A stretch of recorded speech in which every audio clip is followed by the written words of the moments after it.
All right, welcome back, everybody. So today's guest is board certified internal medicine physician, New York Times bestselling author, with his focus on helping others to improve decision-making abilities and their quality of life. He's interested in methods of understanding and reducing burnout in the medical field. He's also the co-author of Brainwash. He writes for Psychology Today on his blog called The Modern Brain. We're going to get into stuff regarding diet, nutrition, social media, being really connected and figuring out how to be a healthier person in 2021. Dr. Austin Perlmutter, thank you so much for hanging out today. Yeah, Jason, thanks for having me. I'm excited for this conversation. So one of the things that has been on top of our minds just in general is what's going on with connection and using social media in today's world, right? It's now February, middle of February, end of February 2021, and we actually connected through the new app or the newer app, Clubhouse, and we were in a lot of the similar rooms of integrative medicine and functional medicine and that type of stuff. And I would love to just jump right into that process of, with everything going on, middle of a pandemic, so many people are over it. They're done with it. They want to return to normal. Social media on one side, such as Clubhouse, has become an incredible platform for people to connect. What's going on in your mind based on the research you've been doing, based on your personal practice, that we can take into consideration and that we should be applying? Well, let's start with a theme that I think is going to come up a couple of times, which is I am not somebody who believes in things as black and white. I don't believe in absolutes. And so when it comes to the conversation around social media, there is a strong tendency for people to be on one side or the other. Mostly, if you're vocal about it, you're an anti-social media person, thinking that this is the end of the world. And obviously, just as you mentioned, there are some really wonderful assets, things like the app Clubhouse, which enables people to just come together and have conversations about things which are meaningful. And at least as far as I have seen, there isn't any outside influence as far as ads or attention capture that you might see on other platforms. So as a whole, I think it is important to think about social media as having pros and cons. But what I try to consider is what is the bigger picture influence that something like this is having on our collective physical and mental health. So there are a lot of social media platforms out there, but if you think about the span or the scale of a couple of them. So for example, Facebook, there are billions of Facebook users around the planet. And unlike other things, within the realm of social media, there is the ability to control the narrative. So what I guess kind of concerns me is that when so many people are paying attention to what comes out on a platform like Facebook, Instagram, whatever, you kind of are controlling the narrative. You kind of are shaping reality for a lot of people. Right. So then you have to ask, what is the quality of that reality? What is the quality of that narrative? And looking at themes across, the last several decades as it relates to media as a whole, what you can see is that companies that are invested in media are going to be invested in keeping your eyeballs, keeping your ears, paying attention. How do you do that? How do you capture people's attention? You make the message sensationalized. You make the message negative. You make the message fear-inducing. These are very standard techniques to get our brains to focus. There's something about something that is scary, fear-inducing, that causes us to pay more attention. And from an evolutionary perspective, this makes a lot of sense. You pay attention to the things that might take you out of the game, that might kill you. So you look at the scope of what is being put out, let's say even in the newspapers, and there's solid research suggesting that there's been what's called a steady march towards negativity, basically more and more negative information as time goes on. And then when you look at kind of the information coming out on social media, there is not only a tendency for it to be very polarized.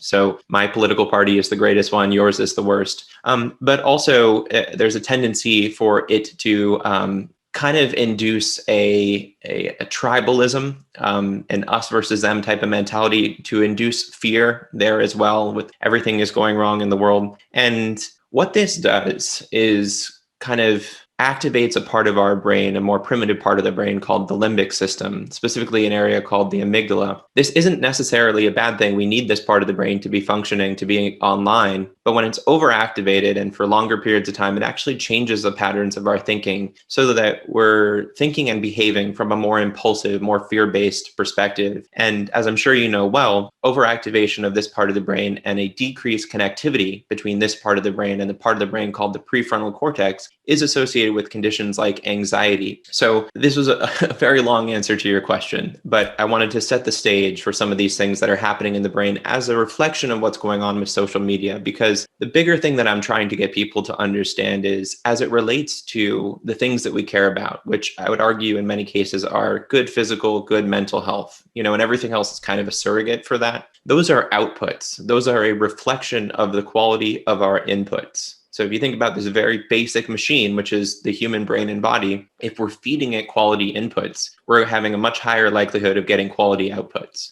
And when you consider that in America, the average adult is spending 11 hours each day in front of a screen, of which 4 hours is TV time, 2+ hours is social media, and then you have your computers, your tablets, whatever, that is a ton of input. And so you've got to be really thinking about what is the quality of that. We think about our food all the time. Is this a quality food or an unhealthy food? And how is that changing my body? We don't think about it as it relates to the inputs coming in from social media, from the news media that we're consuming. So, we can get into this in more detail, but what I tell people is that social media in general, it's a double-edged sword. You can gain from it, but if you don't go into it with a conscious idea of I can lose myself, you're probably coming out with a net deficit, and that will manifest in worse health. So I see it so clearly. So my training as a marriage and family therapist is the systemic training, right? We see everything as you connected to what's going on around you in those relationship dynamics. So the name marriage and family therapist is a misnomer, right? It's we're systemic trained therapists. And my training as a neuro-emotional technique practitioner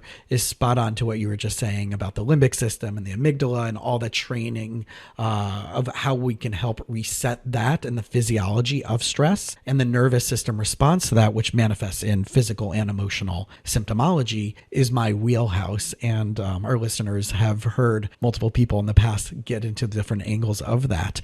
I love the idea of talking about when you're looking at it from what you're putting into your body from a food perspective. Everybody these days is so concerned. Am I on the right diet? Am I eating the right thing? Should I be keto? Should I be intermittent fasting? Am I gluten-free? Am I paleo? Right? All these things. But we don't take that same time, effort, and energy to what we're consuming when it comes to social media. And we know this, right? People who are listening, we know that it can't be good at some level to be constantly doing that. I remember at the beginning of the pandemic, I had TikTok for like 3 weeks. And I'm like, this is absurd. What they're wiring your brain to be doing, where hours just disappeared at night when I was in bed and I had to get the app off my thing. And like where the wiring changes in such a short time. And I think, do you think it comes connected to the repetition compulsion process, right? Because it's the swiping feature and it's right? Is there something that's going on neurologically that they're playing with, that they're doing that on purpose to get that to become an addictive substance? Yeah. So yes, I do. But just to go back one moment here, back to this kind of difference between food, physical inputs, and the inputs coming in through our senses. If you sit down and you eat a meal of junk food and you feel crummy afterwards, you can make that connection, which was, I ate this giant cheeseburger, this thing of fries, this milkshake. Now I feel crummy, either psychologically or physically. You can make that connection. But when we consume media, whether that's social media, watching the news, whatever, we may not make that connection, which is, I watched 2 hours of TV before bed, then I didn't get a good night's sleep. The next day I woke up and I was feeling terrible and I lashed out at my spouse. We don't necessarily say, oh, that is a result of all of that stressful news media I consumed last night. What people have to appreciate is that whether it's a physical or a sensory input, it still funnels into the same neurotransmitters. It still funnels into the same hormones. All of this stuff goes in and affects the brain in similar ways. So it isn't like you can just say, I'm going to eat a really healthy diet, but I'm going to binge watch Netflix and watch 2 hours of the news each day and scroll on my phone, and I'm going to be fine, and my brain is going to be fine. It doesn't work that way. So I think this is a huge miss for people. Now, as it relates to the question you had asked about why is it so addictive, there's still kind of a debate as to whether things beyond the conventional drugs are actually addictive. So there's a debate in the world of food science. There's a debate in the world of technology. There are terms like internet addiction, gaming addiction, but they haven't necessarily been integrated into the diagnostic criteria, at least in the United States. But setting that aside for a moment, I think what is clear is that we have trouble stopping ourselves from compulsively checking our phone, from checking our emails, checking our likes, seeing if people commented on our profile, seeing when our latest delivery from Amazon is going to show up. And there are neurologic reasons why that is the case. I think that the best way to explain it revolves around the dopamine system. I think there are a lot of kind of distortions as far as what dopamine is. It isn't necessarily the pleasure chemical, but what dopamine does is it causes us to be motivated to do certain things and not other things. That's really one of the key areas that dopamine is involved. It's what's called incentive salience. How much do we want to do something versus something else? And what behaviorists have shown with initially animal research and more recently with kind of human behavior is that there are certain things that activate our dopamine system in such a way that causes us to compulsively or continuously feel the need to continue doing that action, even if it isn't all that great for us. And so the original kind of analogy or the research is in gambling. And it's something called a variable ratio reward schedule, which is a complicated way of describing this. But the idea is that when our brains are intermittently rewarded, they love it. The dopamine system lights up. It just can't get enough of this. So if I was to give you, a button to press, and every time you press the button, you got $5, your brain would be interested in it. But after a while, it wouldn't be as interested in it, wouldn't be as excited. But if you press the button and sometimes you got $5, sometimes you got $10, sometimes you got $0, the brain can't get enough of that. It's so interested in continuing to do this thing. So it's kind of like the slot machine effect, right? And what you'll see is that across the board, as it relates to our social media, it's the same thing. As it relates to our email, it's the same thing. It's you open your phone, sometimes there are a few emails, sometimes there are some likes. As I said, sometimes there are some comments, and the brain can't get enough of it. So it's kind of hijacking an aspect of our innate physiology. And, you can argue whether it's good or bad. If you're using this for a good thing, right? If you're using this variable ratio schedule to get somebody to do something healthy, this is the idea of gamifying things like dietary plans, then wonderful. But it all kind of collapses down to the quality of our engagement with media. And I would argue, as you already alluded to, that most of the time when we're engaging with our devices, it's mindless time. So even if you want to say there's no overall downside as far as it's compromising your brain circuitry, the bottom line is you're not doing the stuff that has been consistently for thousands of years associated with better health. You're not engaging in those in-person relationships. You're not getting outside into nature. You're not exercising. You're not being mindful and eating your food. Instead, you're eating while you're on your phone. Instead, you're watching TV instead of exercising. Instead, you're staying inside to play a video game instead of going out into nature. And again, I'm not saying that those things are bad. What I am saying is that the opportunity cost is significant. So for people saying, I just want to be a happy, healthy person, you're not getting there. If anything, you're just kind of pulling off the road on your journey towards getting to be a healthy, happy person when you're engaging in an hour of kind of just scrolling mindlessly on social media. And then, I do think that there is enough research to suggest that in some people, there are negative effects as a result of using these devices, social media and the like, especially when we're passive in it. I think that is the concern. When we're just kind of sitting there mindlessly scrolling, that is actually associated with worse mental health. And I think there are a variety of reasons for that. But what I really want for people to appreciate is that when you are mindlessly engaging with these digital devices, you are missing out on the stuff that has been for thousands of years associated with better physical and mental health. It makes so much sense. And I know that there's been a division amongst creators versus consumers in the social media world. And by us doing this, we're creating media, we're creating content. Right. But then you have the flip side of the coin of, putting it out there. Are enough people going to listen? Is there going to be the likes on our social media posts? Even though we know that we're doing it from more of a good reason, right? We're doing it for healthier reasons of why we're doing this, why you've written books and why you're doing speaking and why I'm doing my podcast and more of my stuff outside of my day-to-day therapy and coaching practice. But we still do want that recognition of doing that good job. Right. So I wonder for even those who are coming more from an altruistic perspective of creating content, that we still do have to take into consideration that, of course, we still want the positive likes. We want the reviews. We still want all those things. But I think our starting point might be a little bit different if you're looking at it from a healthier place, right? Because we're doing it as a good for all. But have you seen anybody that you've worked with or collaborated with that where they started off with this, I'm doing this as a good for all, but they still had the negative effects at the end of the day of what you're talking about? I unfortunately think that is the case for just about everybody who is a quote influencer. As much as you go in with the hope of being able to help other people, you're going to, unless you outsource it, that's kind of an interesting caveat to this, but you're going to, start to pay attention to those metrics. And I've never met anyone who's just able to say, I'm only tracking my Instagram followers because I want to better show up and be able to help people. That's what you say, but it does still activate those circuits in the brain. And certainly people are at different levels as far as their sensitivity to that, but it's still the same stuff. And I think that's why it's so important for people, even who are in it for the right reasons, to set boundaries on how they interact with their technology, because the technology isn't going to discriminate. You could go in with the best intentions, but it's still going to light up the same circuits in your brain. You're still going to start paying attention to how many likes you got on this post versus that post. You say it's from an analytic perspective, but it still can become, I think, a deficit or a detriment to your mental health.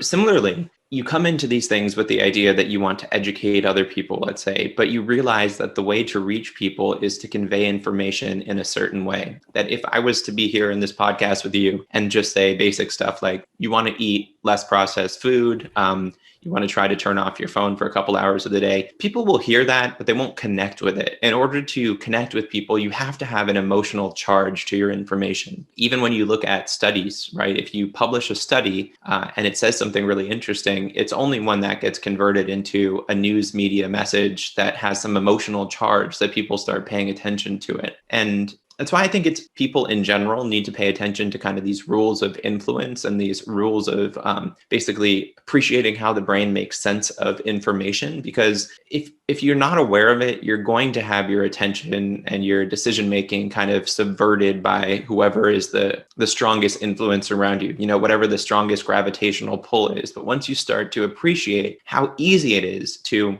have our thinking manipulated by others, you develop a bit of a defense system. So all of a sudden, you realize I have all of this stuff in my cart on Amazon. I don't need any of this. You have a plan, which is, I know that the brain is impulsive as it relates to these things. I know that when I am stressed, I tend to buy things I don't need. Now I have a strategy where, in order to ensure I'm not making impulsive choices, I leave stuff in my cart for a 24-hour period before I allow myself to make that purchase. So it's, first of all, understanding the weaknesses, and then it's having strategies so that you don't act impulsively. Right. I remember had to be around 99 or 2000. I was living in New York at the time, and I was teaching in an after-school religious school, Hebrew school program at a synagogue, and the teachers had to rotate around and man the staff counter between they came up from school before they started the Hebrew school class. And the day that I was doing it, one of the days I was doing it, I was with the assistant from the office assistant, and the kids are like grabbing at it, and I'm like, gosh, they can't, this instant gratification. And her response was, instant gratification isn't fast enough anymore. So, and this was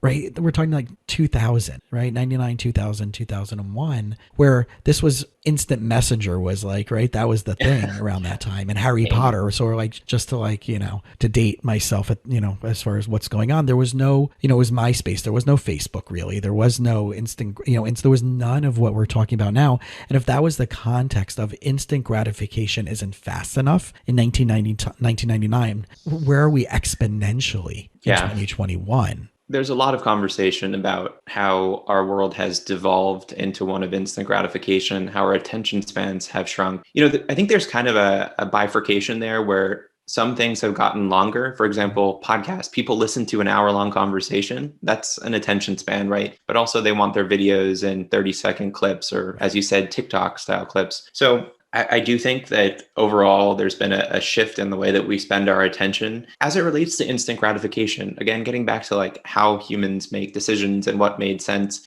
We all have a bias towards short-term thinking, towards impulsive thinking, towards instant gratification. And it's kind of the bird in the hand. If you can have something right now, why not do that? Because we don't know what will happen in the future. Right. So I do think that we are over relying on instant gratification, and that has its problems. But the main reason it's a problem is because all of the things that we are getting as far as instant gratification are taking away from our health. So if you're going to engage in instant gratification for food, you're getting fast food. that's terrible for you. If you're engaging in instant gratification in your relationships by trying to get likes and stuff on social media, not as good as the real thing as far as actually having meaningful conversations with Right. people. Or even the If hookup you're culture that's become, right? The Netflix and chill culture is the same thing. Yeah. I don't know that I have enough expertise in that, but having met my current girlfriend on a dating app, I can say that there's definitely benefits to that as well. But I do Right. think there's that piece of it, which is when you can always have something slightly better, it's very hard to be satisfied with what you have in the moment. And, here we are watching TV, scrolling on our phones on Instagram at the same time. Like if it's never enough if you Mm-hmm. can always have something that's a little bit more interesting. And I think it does take away from the quality of our interactions. But my main concern, as I mentioned, is that yes, we're making more kind of instant gratification based decisions. Maybe that isn't the end of the world, except for when we make these choices, we are being funneled into these ways of basically destroying our health. So instant gratification comes at the cost of long-term health and happiness because the choices that are set up to be so impulsive and instant are preferentially those that are bad for us. So if we walk through the three brain theory, right, we were talking about neurology a little bit ago, and you're talking about the limbic system. In the basic understanding, and I'll break it down for the listeners who haven't heard it yet in a previous episode, right, we have the triune brain theory, which is you have your neocortex, which is your rational brain, your dominant thinking, your choosing to make things purposeful. Then you have your mammalian brain, which is timeless, right? That's something when you think about that awesome grunge song from the 90s, right? The Foo Fighters comes on, you're back in that concert. And your emotions are connected to that part of the brain. And then you have your reptilian brain, which is your survival brain, your fight, flight, feeding, reproducing, right? So as we're going through that process that you talked about, can you kind of walk us through, how that instant gratification is playing out at each of those levels from any of the research that you've... Sure. Yeah. Yeah. So this triune model of the brain, I would say at this point is more of a model and not necessarily consistent with the latest neuroscience, but it is helpful as a way of understanding that there are these different areas of the brain and they have overall different functions. As it relates to instant gratification versus long-term reflective thinking, pretty consistently, scientists have identified a region of the brain that seems necessary for reflective, well thought out consideration for decisions, and then another part of the brain that's more involved with the impulsivity. And what's really interesting is you need these things in balance. And there's this idea of this somatic marker hypothesis, right? It's basically the concept that when we make decisions, that is an incorporation of emotional and visceral data that comes up through the vagus nerve, through the rest of the body, into the limbic system. And then that goes into the prefrontal cortex and it's integrated into the way we make choices. So it's the concept of like having that gut feeling that is incorporated into the weighing the pros and cons of a choice. And what's fascinating is, they look at people who have had damage to different parts of the brain. And when people have damage to the limbic system, to the amygdala, they can't necessarily incorporate that gut feeling piece into their decision making. It turns out that rational thinking isn't all that possible for most things. You get to the grocery store and you're looking at buying a bottle of salad dressing. There are 80 salad dressings. If you were going to sit there and make the pros and cons list, you would never leave the grocery store. So you need a little bit of that feeling, which is, I like the color of that bottle. Mm-hmm. Right? That isn't necessarily something you factor into your conscious pros and cons, but you get a feeling from it. So it makes it easier to make the decision. So you need that information, that visceral emotional information coming up from kind of the lower areas of the brain and from even deeper in the body. Like I said, the vagus nerve that gets funneled into the prefrontal cortex. But on the other hand, you really need the prefrontal cortex to give you the opportunity to have this moment of reflection between the information and the action. And people tend to get pretty specific about this. We tend to mention the prefrontal cortex as being in charge here, but basically all of the neuroscience papers will implicate specific regions of the prefrontal cortex, specifically a part called the dorsolateral. So dorsal and lateral prefrontal cortex that exerts this kind of top-down control over our decision making. And researchers have actually shown that if you take healthy people and you take magnetic stimulation over this part of the brain, it decreases the rate of impulsive thinking, of impulsive decision making. So this is kind of how they figure out that this is a key aspect of our ability to suppress impulsive choices. What we want, the model that we talk about in Brainwash, isn't so much that you want all of one and none of the other, all of the prefrontal cortex, none of the amygdala. Right. Instead, it's that you want to have good communication between these two parts of the brain. It's something researchers study through something called functional connectivity, which is the idea that in real time, there appears to be connection between these parts of the brain. That connection is what enables us to kind of incorporate the emotional data, but also the higher level thoughtful data in the way that we make choices, right, so that we're not stuck making these impulsive, irrational, emotionally charged choices, but that we're also not stuck weighing the pros and cons of every single thing that we do. And what's interesting is that there are a couple of factors that people have shown, for example, not getting enough sleep, for example, having high levels of stress, that appear to break the connection between the prefrontal cortex and the amygdala. On the other hand, there are things that we can do like mindfulness and meditation or getting enough sleep that appear to increase the strength of that connection. So what I'm trying to say here is we think of lifestyle modification. We talk to patients about lifestyle modification as a way of doing things like losing weight, improving blood pressure, right? But what we're actually doing at the level of the brain is changing the circuitry, changing the way that we make decisions, changing our mental health status. So there isn't, this mind and then, or a self, and then the body, right? Which Descartes would be very upset. But what I'm saying is that it's all interconnected, right? It's all the same neurotransmitters, hormones. They have different roles in different parts of the body, but we can affect that through the things that we do. So we can, first of all, understand our problems as a result of our brain function. And then we can make changes to our diet, to our exercise, to our mindfulness practices, to the content we take in through social media that fundamentally rewire our brains for better mental health, for better decision making, for a better kind of you.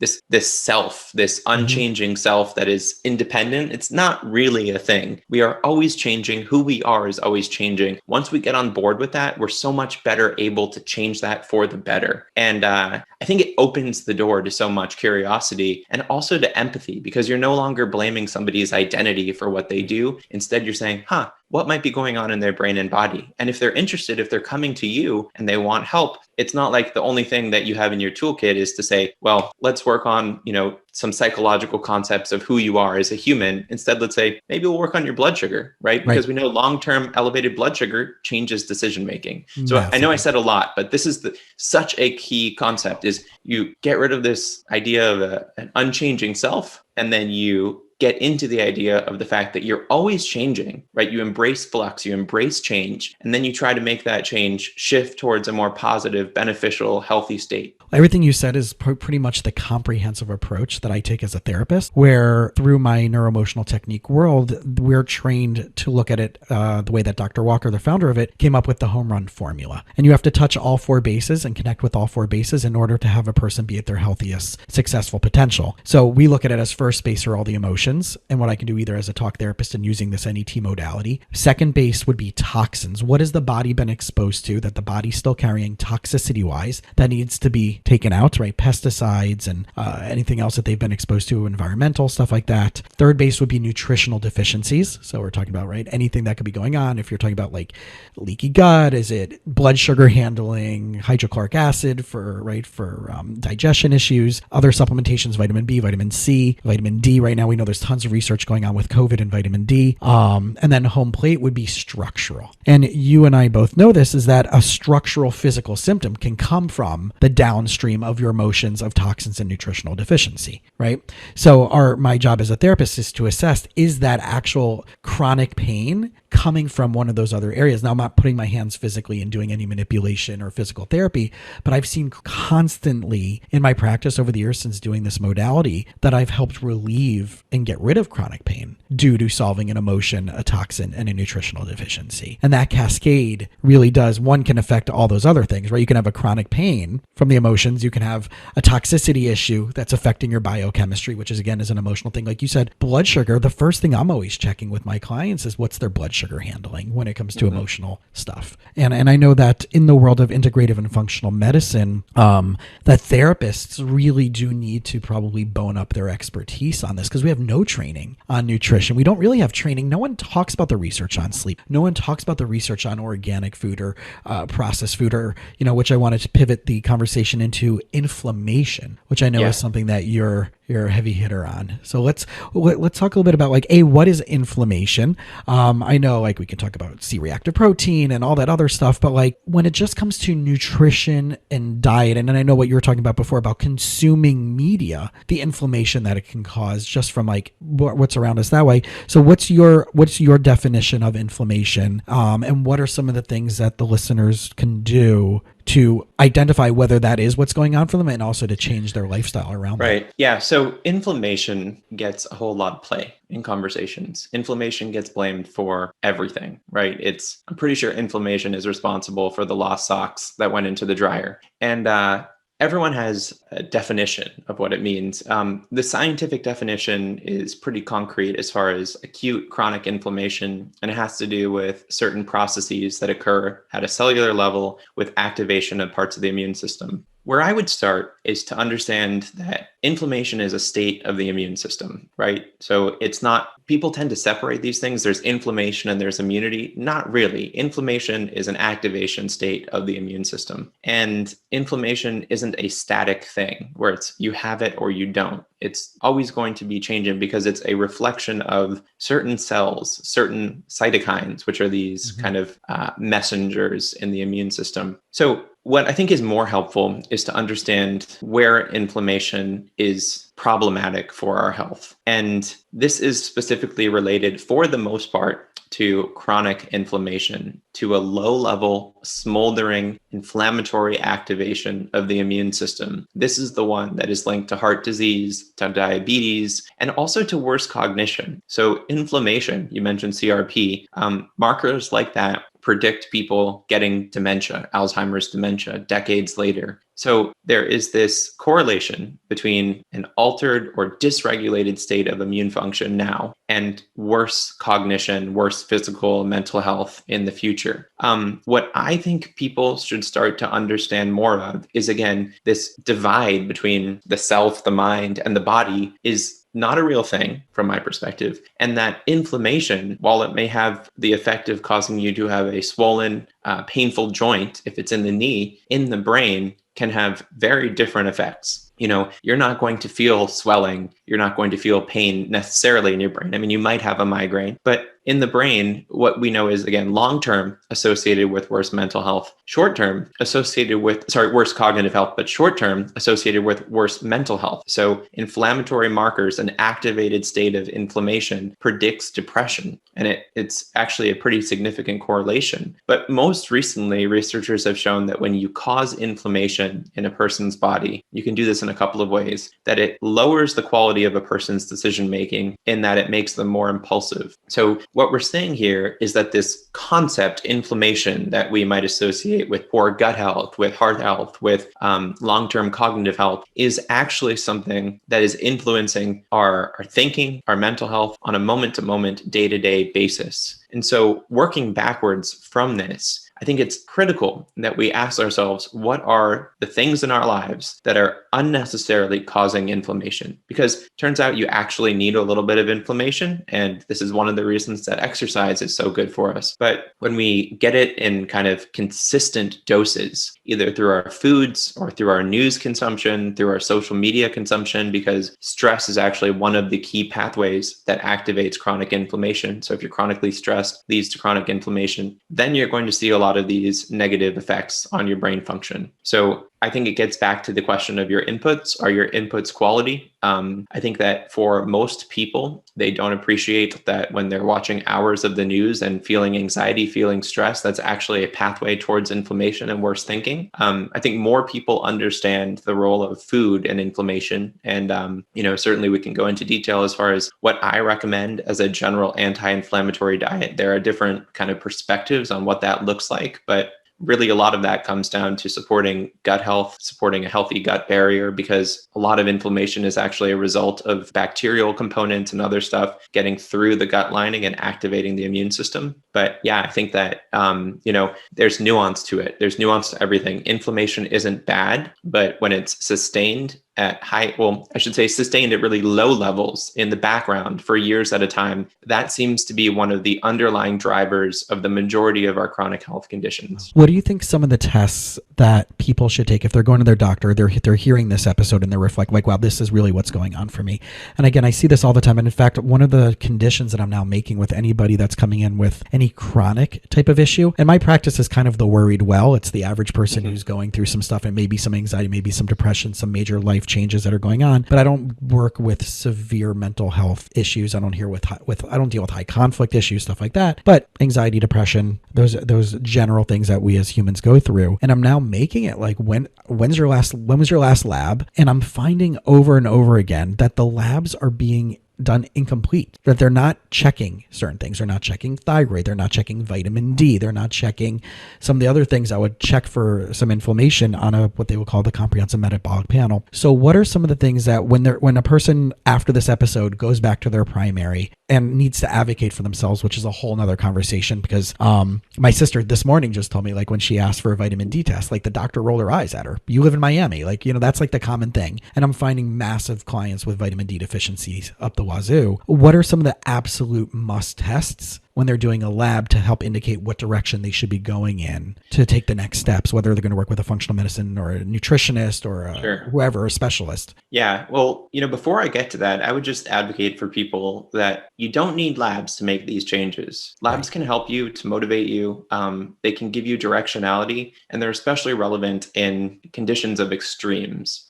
So if you're very hyperthyroid or hypothyroid, then getting your thyroid levels is going to be very helpful, because you'll be able to intervene on one side or the other and start getting back towards a regulatory state. If you have frank diabetes and you're peeing out a ton of liquid every day and you're dehydrated and you're losing weight, it's really helpful to know what's going on with your pancreas. But what's challenging, I think, is to try to come up with like a universal set of labs that can capture all of that stuff. And so that's why I say, for the average person, my advocacy is to look at basic lifestyle interventions, because I think for the average person, they're getting excessive levels of stress, and through that, neuroinflammation and damage to their brain by watching too much news, by engaging with too much social media. For the average person, they're getting a ton of inflammation and unhealthy kind of inputs through their food. They're not exercising enough. They're not getting enough sleep. Basically, everybody could benefit from those interventions. Mm-hmm. And so you find some of these changes on the labs.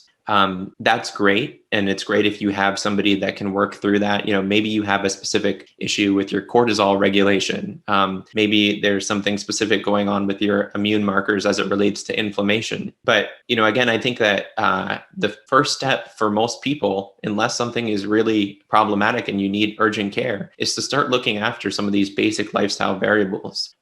It's interesting because I'm kind of in this spot where I've spent several years trying to look at the very most recent research as it relates to interventions to improve brain function. And those range, there's research being done on senolytics, which are molecules that can help to remove kind of damaged cells. And so there are a bunch of these new chemicals that they're using mostly in, animal research. They're not necessarily available for humans, and they're cool, right? And they might work to improve brain function, but they're not necessarily something most people can use. For the most part, when I look at even all of these most recent updated studies, they're still talking about the same interventions that people have been using for thousands of years to improve their health, for thousands of years to lower inflammation, like turmeric, for example, curcumin, the ingredient in that, which we know has an anti-inflammatory effect. Yeah, there's research that suggests that it has an anti-inflammatory effect for people with joint inflammation, but we kind of know that it's been beneficial for thousands of years. And so just like, do you need the proof for that? Or can most people benefit from maybe considering eating some foods like that or drinking things like green tea? So I don't want to dance around your question here. I think it is important in many cases to get a baseline understanding, but I think that should be customized to a person's areas of increased symptomatology. So if they have GI issues, then maybe getting a GI panel would be the first place to go. The other thing that I would tell people is there's a lot you can learn from even the basic labs. So if you get a hemoglobin A1C, which is a marker of, it's a diabetes screening test. It's also a test that people use to track their diabetes. And that is elevated. An elevation is really, for a person who's non-diabetic, if you're in the sixes, that's kind of an elevation. That is a surrogate marker for inflammation. It tells you that there is inflammation going on in the body. So you don't necessarily need to get this whole panel of inflammatory markers to make sure that you do or do not have inflammation. It can be helpful in certain cases. But my advocacy, again, is to look at the basic lifestyle modification factors that are beneficial to most people, and then work within that to find those that are most helpful to you and to see how you experience your clarity of mind, your physical health. And certainly if you have access to a provider and have specific symptoms, that's helpful too. Because I've seen many times different providers will get kind of fixated on a certain lab set, a certain lab panel, a genetic panel. And it's like, that's going to cost hundreds of dollars, potentially thousands of dollars. And at the end of the day, if your recommendations are the same, which is work on your sleep, exercise, eat a more healthy diet, then I think that can both be a waste of money and also a distraction. Is there an evolution in the foods at this point based on your research and your practice that you're telling people to increase and to avoid? Yeah, there is. So again, it's trying to look at the things that people have done for a long time, seeing if there's a basis to that, but also the more recent research. And when it comes to dietary recommendations, there are many different camps. There's a big schism right now around plant-based and carnivore. There's the keto, the paleo, all these different variants. And I think, you're always going to find data to support a diet. There have been so many studies done. But when I'm looking at recommendations, I'm trying to take into account, what are the large scale, long-term population-based studies, in addition to when available, which they're often not, RCTs or randomized control trials pitting certain diets head to head. And my take on this is that for the average person, the most important thing that they can do is move away from the standard American diet, which is high in ultra processed foods, and move towards a diet which is higher in whole, real foods. For some people, that may be more animal products. For some people, that may be more plant-based. I don't think that's the important thing for the majority of people. It's just getting off of this train, which is leading you to poor physical health, poor metabolic health. So it's eating more ingredients that are single ingredients that you can identify, and eating less ingredients or less foods that have 18 ingredients with complicated chemical names. That's step one. I do think for certain people, certain diets are better, right? There is a huge benefit to individualize this. So for people with metabolic dysfunction, a diet like the keto or low carb diet that lowers levels of high insulin or improves insulin sensitivity, that can promote weight loss and the like. That's what I would think is best for those people. For other people, for people, let's say with thyroid issues, going on a really low carbohydrate or fasting type diet may not be the best option. So I think the starting point for the majority of people is what I described. But I do think that in specific cases, some of these diets may be very helpful, with the understanding that it's a big difference between changing your lifestyle to start eating a certain type of pattern of diet, like the Mediterranean diet, versus doing an intervention with something like keto for a couple of weeks to try to improve insulin sensitivity. And where does the gluten debate sit right now? Because I know that's part of right.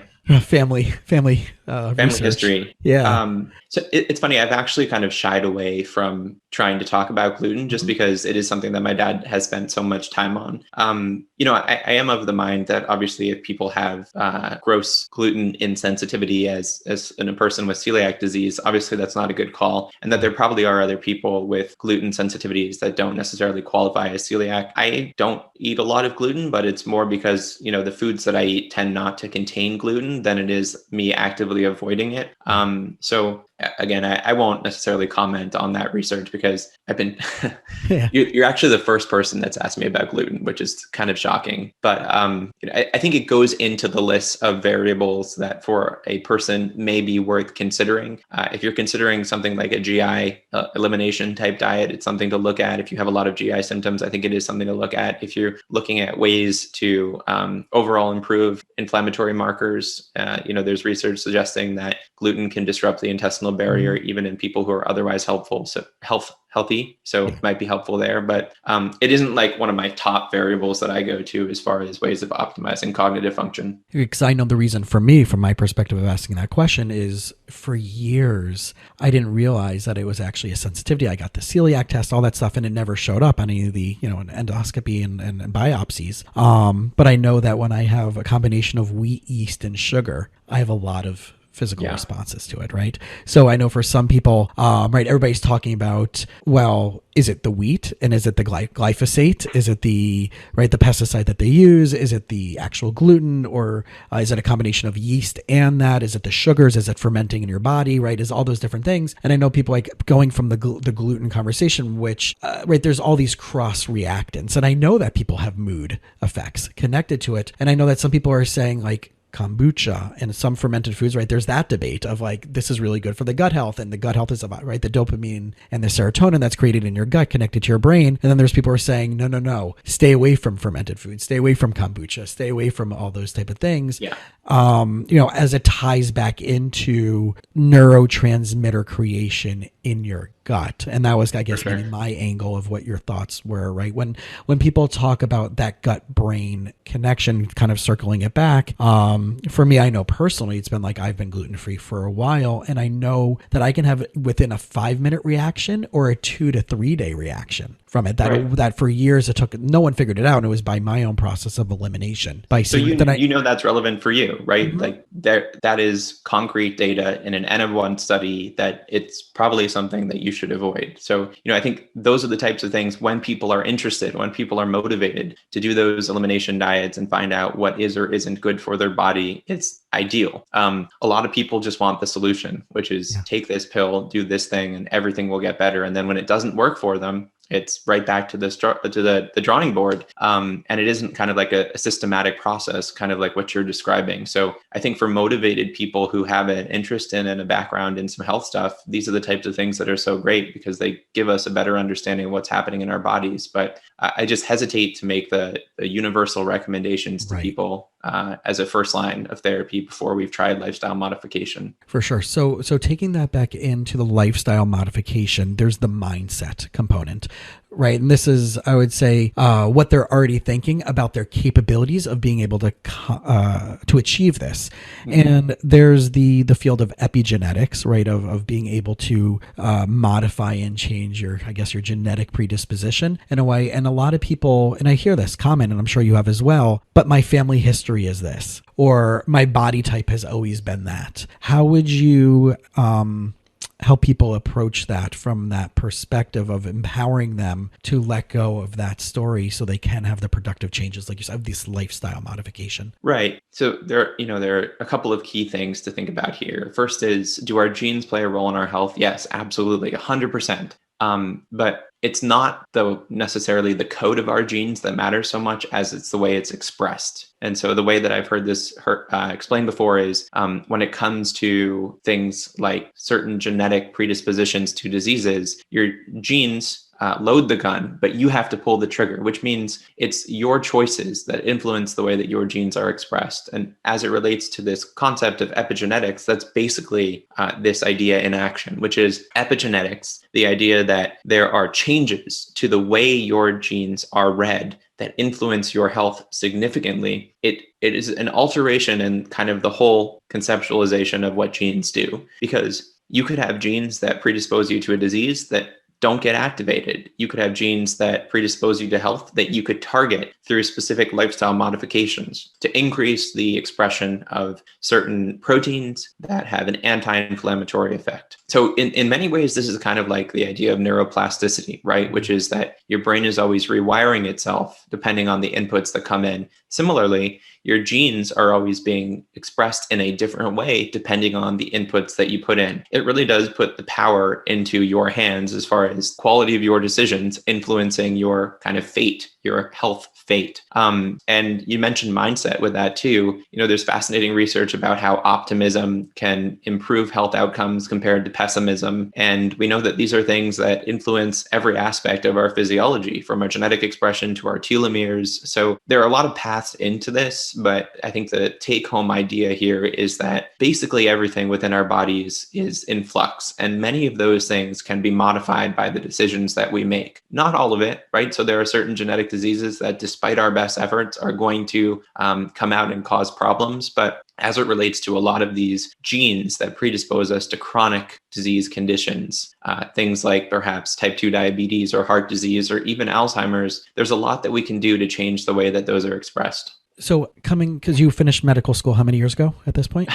It's been a little while, probably about 8 years ago. Okay. And I'm wondering, just from people who are maybe even No, listening wait, to this medical school, probably about 5 years ago. 5 years ago. Okay, right. Yeah. Plus residency, all that stuff. So for those who, I mean, I know that the medical field is evolving. On my mom's side, I have a ton of medical doctors, and as I discuss this stuff with them, right, that there was such a different mindset and different training. I know research is evolving, programs are evolving. For someone who is considering going into the medical field and also has a passion about this type of research and knowledge and wisdom, is there ways that they can kind of discern by looking at programs to see, will they get what you're leaning into, what your studies of research is, what your passions are? If they find that that's connective, what they should look out for, what they should note in order to make a decision about where they would want to go, or what type of residencies and specialties to look into, or, is it something that they should do? I have a friend of mine who was doing med school and was taking a functional medicine training on the side because he wasn't getting that program. Right. I actually did that too. It's such a good question. And I think what it reflects is the idea of, what are we trying to do with our vocation? What can you do that is both interesting to you, but also helpful to others? And so I'm not an expert in all the different fields of medicine, all the different degrees of medicine. I only know allopathic medicine. And, I have friends, of course, who are in other, have other degrees, a lot of naturopath friends up here in Oregon. I think, in life, you can't always be looking at all the possible decisions and changing your trajectory on a day-to-day basis. You pick something that seems like it's more or less in alignment with where you want to get to, and then you stick to it for a while. And allopathic medical training is interesting in that if you decide to do it, at least for me, there's not a whole lot of reserve. It's not like, you're doing some work, but you're also questioning what you're doing with your life and thinking about this, that, or the other alternative jobs, because it takes so much of your time. You're going to be really stressed. You're going to be in the hospital. You're going to be studying for tests. And for most people, you're going to be going into a substantial amount of debt to accomplish this end. So you get out of your training,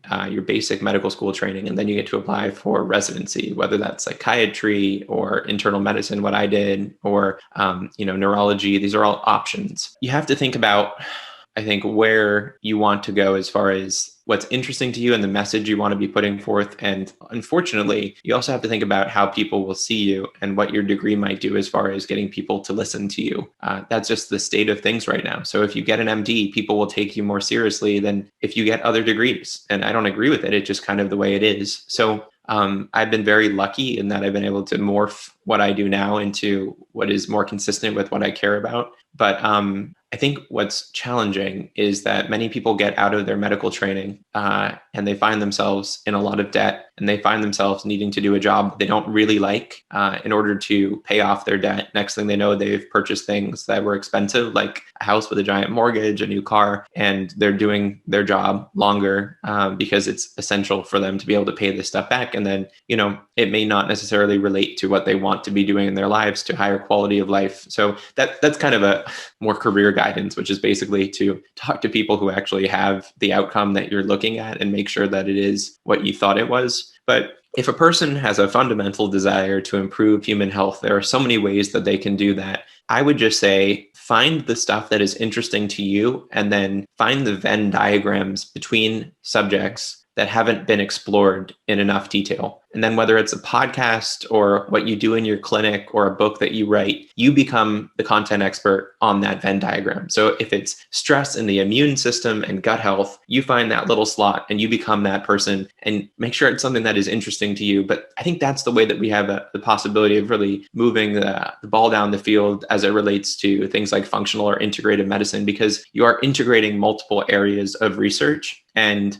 certainly there's benefit to talking about the basics, about sleep, about diet. But it is fascinating to me that when you get to the nuance of, let's say, how do you influence brain metabolism through diet? And how does the immune system play a role in that? There's just not that much information. And so when you sit there and really focus in on it and try to learn it well, you can deliver so much value to other people by synthesizing it and by conveying it in a manner that allows people to make those changes. So my big kind of takeaway from this is find your Venn diagram. Find your Venn diagram as it relates to your family, as it relates to your vocation success, as it relates to the amount of nature that you need. Find where that is for you, because then you're not trying to compare yourself to other people who don't have relevant data. And then also, as it relates to the message you're putting out that is helpful to others, find your Venn diagram, which will make you a quote expert in that, but will also allow you to deliver value to people you talk to. I love it. I love it. I see it as what are you uniquely positioned to solve based on what you're curious in, what you're passionate about.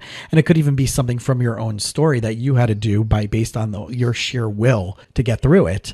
And that's kind of my journey as a therapist was that way. My parents were divorced. And of course, right, I ran away from the family business that my siblings have went into. But I had to travel down the rabbit hole of integrative medicine in order for me to feel better about things that traditional therapy wasn't helping. And that's when I did stumble on. Out of University of Miami, they have a great complementary medicine. I'm not sure if it was open when you were there with Dr. Knopfel, right? Jana Knopfel at iCamp. So I took trainings with her, and that got me into neuroemotional technique when I was having panic attacks. And within 3 sessions, my panic attacks went away. And then that was the rabbit hole that got me into functional medicine and applied kinesiology and all that other wonderful stuff. And it just opened the doors of like, oh my God, they never taught this to me, but it's not their responsibility to teach it to me because that's not part of the traditional mainstream process. It's my job to become an expert in what I wanted to become an expert in. And I think one other thing I'd add to that, which is it's one thing to just have access to, scientific information. Some people will be very inspired by that. That'll be motivating enough. Mm-hmm. But it's another thing when you have kind of the doors opened as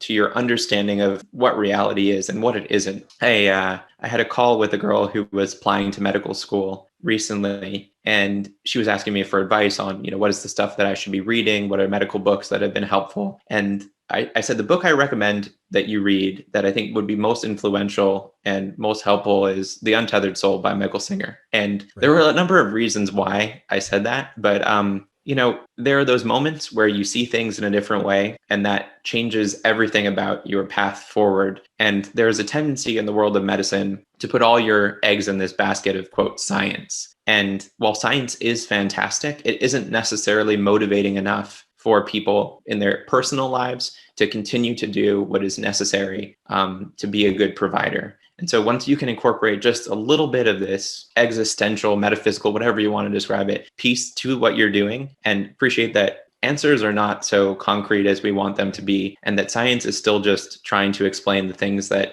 are far beyond our comprehension, then for me at least, it's much more inspiring to stay in the game and to look and say, people don't have all of these information answers, and I can contribute to this by just looking at it in a slightly different way. I think that can be a significant driver. And I think these are the types of explorations that are sometimes lacking in people who commit to a life of kind of conventional science. I see it as the magic of healing, the magic of science, the magic of whatever art we choose to practice, right? Whether it's in the clinical field or a business field, but it's still, there has to be some magic left in it. And that's your gut intuition. That's the soul level of that. And I'm staring at the book. It's literally 7 feet away from me on my bookshelf that you just mentioned. And speaking of books, I want to just one more, just let's plug, Brainwash and it just came out, correct? Well, actually a year ago, January. Okay. So. Well, pre-pandemic, since I defined since I closed my office literally the beginning of March last year. This whole year has been a while. I'm pretty sure we're still in March of 2020. Yeah. So definitely, so everybody out there, right, listening, you should check out the book, The Brainwash. I know that Austin is been very active on Clubhouse. So if you're a Clubhouse person, if you're all you Android people who've been knocking iPhones for the last number of years, sorry, we just got to talk some crap about you, because right now iPhones are the only people who are getting access to Clubhouse right now. But you can check out Austin and Austin Perlmutter on Instagram and any other places. And I know you have your blog on Psychology Today. Yeah, I have a podcast that I've been doing a couple episodes of. It's called Get the Stuck Out, and you can find it on Apple Podcasts and Spotify. Awesome. All right. So guys, if you're listening to this, you want to make some really simple, practical changes that are going to be game changing for your life, check out his book, Brainwash, check out his blogs, come jump on a Clubhouse conversation. And like always, if you found this episode useful, or if you know someone else that this episode will be useful for, please do us a favor, just send it out to them. And as always, also, if you have the time, take 2 minutes, go on iTunes, leave us a positive written review with a star, and also check out Austin's podcast as well. And thank you so much again. I know this is one of my favorite topics to be talking about, of the mind-body connection, and that it's not mind and body, it's all integrative, and how we can take simple, practical steps in our life to just be healthier and happier. So thanks so much. Absolutely.